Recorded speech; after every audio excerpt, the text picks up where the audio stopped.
Vai tā ir pašpārliecība, vai tās ir bruņas?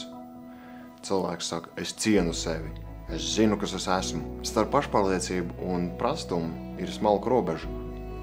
Vai tas ir pašvērtējums, vai tā ir savas nepilnības piesakšana ar bravūru un agresiju? Jo īstā pašpārliecība nav skaļa. Tas ir kluss iekšējs stāvoklis, kurā tu nevienam neko nepierādi. Un, kad ir jāpastāv pa pozīciju, tad vienkārši mierīgi pasaka nē.